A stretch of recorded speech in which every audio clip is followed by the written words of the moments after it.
I still remember the morning when everything shifted. The day when the truth about my own family's betrayal became impossible to ignore. It wasn't sudden like a crash or a fire, but more like a slow realization, a drip of poison that finally reached the heart. I woke up with the same routine as always: a cup of tea, the morning paper, and a quiet walk through my garden. But even in that peaceful setting, I felt it, a weight pressing on my chest. Something in the air told me my life was about to change forever. For years, I had lived under the illusion that the people closest to me loved me. I thought I had built a family around warmth and trust, but behind the smiles and polite conversations was an ugly truth. They didn't see me as a mother or a grandmother, as a person with value beyond money. To them, I was a source of income, a bank account that never ran dry. My mistake was believing that love could be bought, that by giving enough, I would finally feel wanted. The first crack appeared with a wedding. My son Milo married Vera in a small ceremony, one I wasn't invited to. When I asked about it, Vera told me they had only invited special people. The words stung like knives, cutting deep into my chest. I, the mother who raised him alone, who gave up everything to give him a good life, wasn't considered special. I swallowed my tears, trying to convince myself it didn't matter. But of course it mattered. It was a wound that never really healed. Not long after, the demands began to grow bolder. At first, it was small amounts: help with rent, groceries, car repairs. I gave freely, thinking I was helping them build stability. But the requests multiplied until it wasn't help anymore. It was dependence, expectation. Over 3 years, I gave them $33,400.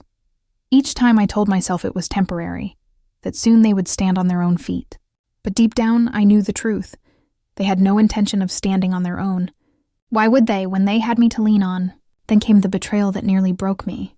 I discovered they had entered my home without permission, rifled through my private documents, and even tried to pressure me into signing a power of attorney. Their lawyer told me it was for my own good, that it would help them manage my finances. But I wasn't blind. I knew exactly what they were doing. They weren't protecting me. They were plotting to control everything I had worked for, everything I had saved over a lifetime. That was when I finally put my foot down. I cut off the money. I told them, clearly and firmly, that I would no longer support their lives. Milo's reaction wasn't sorrow, it was rage. He saw my decision not as a boundary, but as betrayal. He accused me of being manipulated by others, of losing my mind. Vera fanned the flames, whispering lies to anyone who would listen. Soon, I was facing social workers, lawyers, and even doctors claiming I was no longer competent. My own son stood in court, swearing to tell the truth, only to lie about my mental health. That moment nearly broke me. Watching him, the boy I had raised alone, the boy I had sacrificed everything for, now standing against me, painting me as a frail, unstable woman. It felt like my heart was being ripped apart. He spoke of me as generous but lately erratic. He said I was irrational, that I was being influenced by strangers. His words weren't just false, they were cruel, but life has a way of revealing the truth. When their lawyer cross-examined Milo, cracks appeared in his story. "How much money have you received from your mother in the last 3 years?"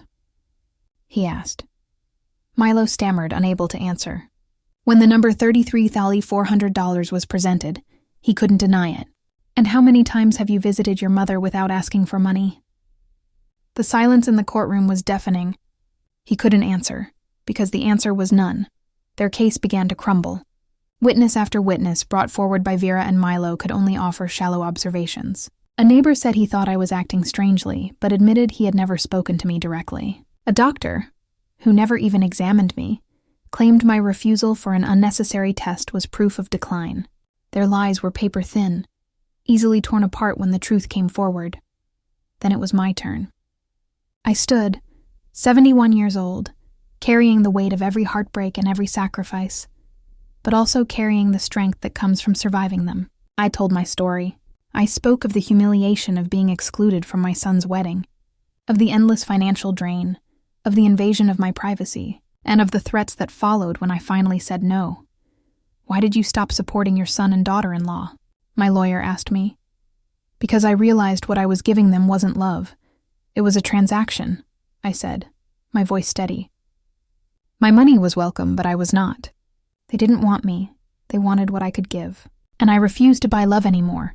The courtroom was silent. For the first time, I felt seen, not as a fragile old woman, but as a human being who had endured and found the courage to stand tall. The judge deliberated for hours that felt like years. When he returned, his words were clear. I was competent. I was in control of my life and my finances. The lawsuit was not about my well-being, but about greed. The guardianship request was denied. I had won, not just the case, but my freedom. When I left the courthouse, I saw Milo and Vera arguing with their lawyer. Vera's eyes burned with hatred, while Milo looked at me with something softer, something that might have been regret. But it was too late. Whatever bond we once had was gone. That night, my friends gathered at my home.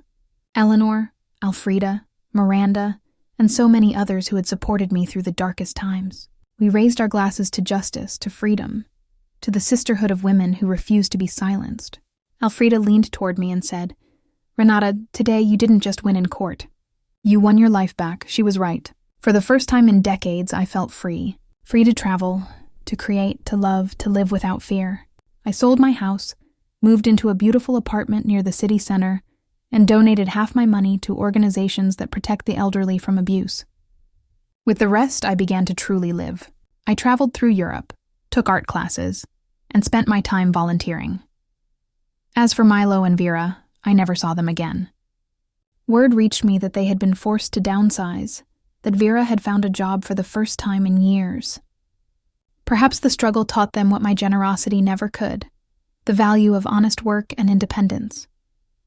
Some nights, I sit on my balcony looking at the stars, and I think about the woman I used to be, afraid, manipulated, convinced I had to buy love to keep it. That woman no longer exists. In her place is someone stronger, someone who has learned a truth that took a lifetime to understand. True love cannot be bought, and freedom is worth any price. My name is Renata.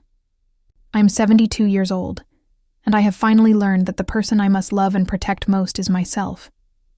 And now I ask you, if you were in my place, what would you have done? Would you have sacrificed your independence to keep peace, or would you have risked everything to reclaim your freedom? Share your thoughts in the comments. Your stories matter too. If my journey has touched you, don't forget to like this video and subscribe, because there are many more stories waiting to be told. Until next time, with heartfelt gratitude, this is Renata, finally free.